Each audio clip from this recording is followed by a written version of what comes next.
Theory of insight. Theory of insight इसको देने वाले थे कोहलर। कोहलर ने दी थी थ्योरी ऑफ इंसाइट। मगर theory of insight as a school जो इसका सपोर्ट करता था वो थे गेस्टाल्ट।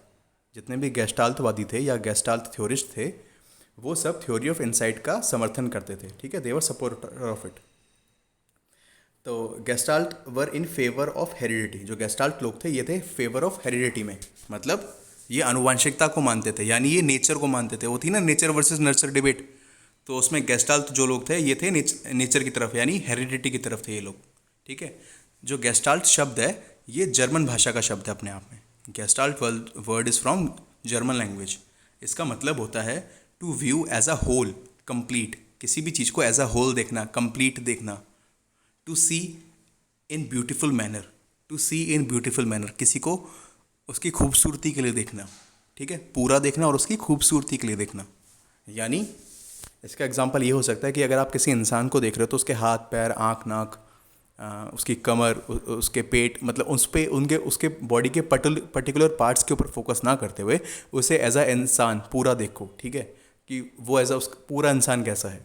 ठीक है, उसका व्यवहार कैसा है, उसकी बातचीत करने का तरीका कैसा है, उसके मॉरल्स कैसे हैं, उसकी भाषा कैसी है। ठीक है, उसकी फिजिक भी देखो आप, मगर फिजिक के किसी पर्टिकुलर एस्पेक्ट को मत देखो, उसको as a whole human being देखो। ठीक है, पूरी बॉडी को देखो उसकी। ये एग्जांपल दे रहा हूँ मैं आपको उसका कि गेस्टाल्ट लोगों की सोच क्या कहती है, गेस्टाल्ट लोगों का जो स्कूल ऑफ थॉट है वो क्या कहता है, to see as a whole. तो थ्योरी ऑफ इंसाइट को देने वाले थे कोहलर। मगर यहाँ पे गेस्टाल्ट लोग आ गए तो गेस्टाल्ट लोगों के बारे में जान लेते हैं कि जो गेस्टाल्ट स्कूल ऑफ थॉट है, तो फादर ऑफ गेस्टाल्टिज्म या फादर ऑफ गेस्टाल्ट कहा जाता है मैक्स वर्दाइमर को। Father of gestalt is Max वर्दाइमर।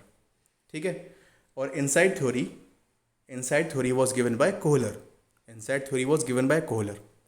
और फिर कोफका भी गेस्टाल्ट हैं, कर्ट लेविन भी गेस्टाल्ट हैं। तो जो गेस्टाल्ट थ्योरिस्ट हैं इनके नाम जान लेते हैं, Max Wertheimer, Kohler, Koffka and Kurt Lewin. Kohler, Koffka, Kurt Lewin और मैक्स वर्दाइमर तो फादर हैं ही। क्या मगर जो इनसाइड थ्योरी है वो देने वाले थे कोहलर। बाकी सब ने क्या करा, इन्होंने इनकी थ्योरी का सपोर्ट करा कि हाँ ठीक है हम भी मानते हैं इनकी थ्योरी एकदम सही है भाई, एकदम सही बात कह रहे हैं। ठीक है, मगर इस एक्सपेरिमेंट को कंडक्ट करने वाले, इनसाइड थ्योरी के लिए जो एक्सपेरिमेंट कंडक्ट करा वो करने वाले थे अकेले कोहलर। ठीक है, तो कोहलर ने क्या करा इसके लिए, इन्होंने एक चिंपैंजी को लिया। चिंपैंजी का नाम था सुल्तान। सुल्तान को पिंजरे में करा बंद और ऊपर छत की तरफ उन्होंने लटका दिए केले और सुल्तान को एक दे दी छड़ी। तो सुल्तान ने क्या करा, छड़ी उठाई। सुल्तान ने पहले खुद लेके उछल उछल के केले लेने की कोशिश करी मगर वो ले नहीं पाया। फिर उसने क्या करा, छड़ी ली और छड़ी से उछल के केले ले लिए, छड़ी से गिराकर केले ले लिए। फिर क्या करा, उसको एक्सपेरिमेंट नंबर 2 में कोहलर ने सुल्तान को, उस चिंपैंजी को एक थोड़ी सी बड़ी केज में डाला जिसकी छत थोड़ी और ऊपर थी। और उन्होंने इस बार उसको छड़ी के 2 टुकड़े दिए, एक लंबी छड़ी ना देके छड़ी के 2 टुकड़े दिए। तो सुल्तान ने इस बार केले लेने के लिए क्या करा, अपने आप पहले लेने की कोशिश करी, फिर एक छड़ी के एक टुकड़े से लेने की कोशिश करी, फिर वो नहीं ले पाए तो उसने क्या करा, छड़ियों को आपस में जोड़ दिया। वो छड़ियाँ इस तरह की थी कि वो एक दूसरे के अंदर फिक्स हो जाती थी। तो उन छड़ियों को आपस में जोड़ के फिक्स करके सुल्तान ने वो केले ले लिए। एक्सपेरिमेंट नंबर 3 में क्या करा उन्होंने, कोहलर ने छड़ी तो एक दी उसको, मगर पिंजरे की हाइट, केलों की हाइट, बनाना की हाइट बहुत ऊपर कर दी और साथ में एक बॉक्स रख दिया वहाँ पर। तो सुल्तान ने खुद लेने की कोशिश करी, पहले उसको छड़ी से लेने की कोशिश करी, बट जो वो नहीं ले पाया तो उसने दिमाग लगाया और बॉक्स को खिसका कर केलों के नीचे ले गया, खुद बॉक्स के ऊपर चढ़ा और फिर छड़ी से पकड़ के केलों को नीचे गिराया और खाया। ठीक है, लास्ट में उन्होंने क्या करा, उन्होंने पिंजरे की हाइट और ऊपर कर दी और केलों को और ऊपर बांध दिया। इस बार उन्होंने 2 बॉक्स रखे पिंजरे के अंदर। तो सुल्तान ने क्या किया, सुल्तान ने एक बॉक्स रखा, उस बॉक्स के ऊपर दूसरा बॉक्स रखा, दोनों के ऊपर चढ़ा, फिर छड़ी उठाई और तब जाके उसने बनाना ऊपर से ले लिया। समझ रहे हो आप, मतलब जितनी बार भी वो प्रॉब्लम को बढ़ाते गए, चिंपैंजी उसके हिसाब से अडेप्ट करते हुए, अपनी तकड़म लगा के, अपना दिमाग लगा के, ठीक है, अपनी सूझबूझ से सारी प्रॉब्लम्स के पार पाता गया, सारी प्रॉब्लम्स को ओवरकम कर गया वो चिंपैंजी और बनाना तक पहुंच गया। तो ये था वो experiment, to see as a whole. तो इसमें क्या था, चिंपैंजी ने सिर्फ प्रॉब्लम नहीं देखी कि मेरे को बनाना लेना और बनाना तो साला ऊपर की तरफ लटक रहा है, इतनी हाइट पर मैं जाऊँ कैसे, कितना उछलूँ कूदूँ, कुछ पकड़ने के लिए भी नहीं है इस पिंजरे में। उसने बस ये प्रॉब्लम नहीं देखी, उसने प्रॉब्लम को एज अ होल देखा कि मेरे आसपास कौन कौन से रिसोर्सेज अवेलेबल है, मैं उन रिसोर्सेज का अपनी प्रॉब्लम को सॉल्व करने के लिए कैसे यूज़ कर सकता हूँ, ठीक है। तो गेस्टाल्ट थ्योरी से ये तो बताते हैं to see a problem as a whole, इसलिए इनसाइड थ्योरी ने ये एक्सपेरिमेंट कंडक्ट करा और उनकी थ्योरी प्रूव हो गई कि एक चिंपैंजी, एक बंदर भी प्रॉब्लम को अगर ऐसा होल देख के चलता है, ठीक है, तो वो अपनी प्रॉब्लम्स को, अपने चैलेंजेस को सॉल्व कर सकता है। तो उसके एजुकेशनल इम्प्लीकेशन क्या निकल के आते हैं?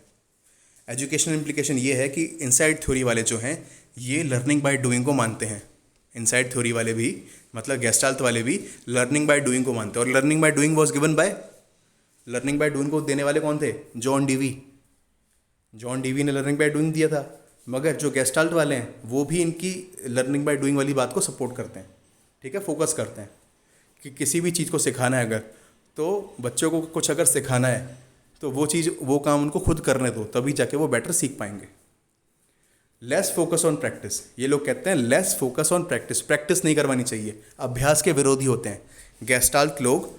और theory of insight is against practice, अभ्यास के विरोधी हैं। और ये किसके एकदम अपोजिट किसके है? ये एकदम अपोजिट किसके है? थ्रोंडाइक। थ्रोंडाइक ने वो दी थी ना अपनी ट्रायल एंड एरर वाली थ्योरी, उसमें क्या कर रहा था कि भाई बार बार प्रैक्टिस करो, बार बार ट्रायल करो, तो जाके आपके एरर कम होंगे।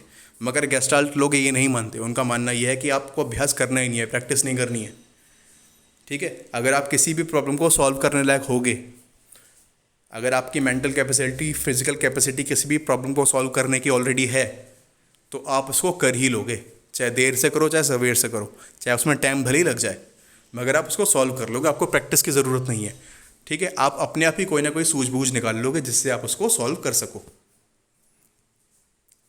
होल टू पार्ट, ये लोग प्रॉब्लम को होल टू पार्ट में देखते हैं, मतलब पहले फुल देखते हैं फिर उसको पार्ट्स में देखते हैं।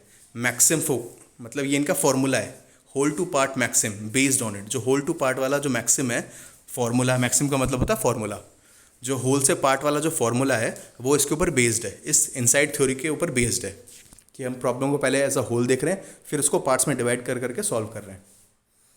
इसका एग्जांपल क्या हो गया होल टू पार्ट का? जैसे ईवीएस, एनवायरमेंटल साइंस होती है ना। अब ईवीएस के अंदर क्या क्या सब्जेक्ट है? ईवीएस को आप समझ सकते हो होल। ईवीएस के अंदर मगर आपका साइंस भी आ जाता है, सोशल साइंस भी आ जाता है ना। तो साइंस और सोशल साइंस क्या होगा? इसके पार्ट। और ईवीएस अपने आप में क्या हो गया? होल। ऐसे ही समझ सकते हो आप कि जैसे कोई प्लांट है, अब प्लांट अपने आप में एक प्लांट हो गया होल, मगर आप उसके पार्ट्स देख सकते हो कि एक फ्लावर हो गया, स्टेम हो गई, लीव्स हो गई, ठीक है, बर्ड्स हो गई उसकी। तो फ्लावर को एज अ प्लांट को एज अ होल देखना और उसको फिर पार्ट्स में देखना, ये इसके एजुकेशनल इम्प्लीकेशंस है। थ्योरी ऑफ इनसाइट से होने वाली जो लर्निंग है इसे सडन लर्निंग कहा जाता है। थ्योरी ऑफ इनसाइट से होने वाली लर्निंग को सडन लर्निंग कहा जाता है। अचानक से सीख लेते हो उसमें आप, इसके अंदर आप अचानक से सीख लेते हो, इसलिए इसे आहा लर्निंग भी कहा जाता है। इसलिए इसे आहा लर्निंग भी कहा जाता है, मतलब सरप्राइज लर्निंग है। एकदम से आपके मेंटोस खाई आपने और आपके दिमाग की बत्ती जल गई। जो मेंटोस का ऐड देखा ना आपने, पार्ले मेंटोस खाओ दिमाग की बत्ती जलाओ, वो ये है इनसाइड थ्योरी ऑफ लर्निंग, आहा learning. It is only useful for gifted students. मगर इसका एक ये है ड्रॉबैक कह लो या फिर इसका एजुकेशनल इम्प्लीकेशन है वन ऑफ द, कि theory of insight is only useful for gifted student. जो बच्चे गिफ्टेड है, जो बच्चे ब्राइट है, जन्मजात होशियार है, सिर्फ उन्हीं के लिए ये यूज़फुल है, ठीक है। अगर कोई बच्चा स्लो लर्नर है या एवरेज लर्नर है तो उसके लिए इतनी यूज़फुल नहीं है ये, ठीक है, क्योंकि वो किसी भी प्रॉब्लम को बिना टीचर की हेल्प के या बिना टीचिंग एड्स के या बिना प्रॉपर गाइडेंस के, हिंट के सॉल्व नहीं कर पाएगा, ठीक है। मगर एक गिफ्टेड स्टूडेंट है, अगर उसको प्रॉपर रिसोर्सेज दे दिए जाएँ, उसको दिखा दिया जाए, या रिसोर्सेज ना भी हों उसके पास, मगर उसको प्रॉपर टाइम दे दिया जाए उस प्रॉब्लम के साथ, तो वो उसे डेफिनेटली सॉल्व कर लेगा ऑन हिज ओन, ठीक है। क्योंकि ये कौन लोग, गेस्टाल्ट लोग कौन है? ये हेरिडिटी के पक्ष में रहते हैं। तो ये मानते हैं कि अगर भाई उसके जीन्स में इंटेलिजेंस है, अगर उसके जीन्स में इंटेलिजेंस है, अगर उसकी मेंटल कैपेसिटी इतनी है तो वो उसको सॉल्व कर ही लेगा। और अगर वो मेंटली इंटेलिजेंट है ही नहीं, अगर उसकी आनुवंशिकता में इंटेलिजेंस वाले गुण है ही नहीं, तो वो उसे सॉल्व कर ही नहीं पाएगा। ये थे इसके एजुकेशन। यहाँ पर हमारी थ्योरी ऑफ इनसाइट खत्म।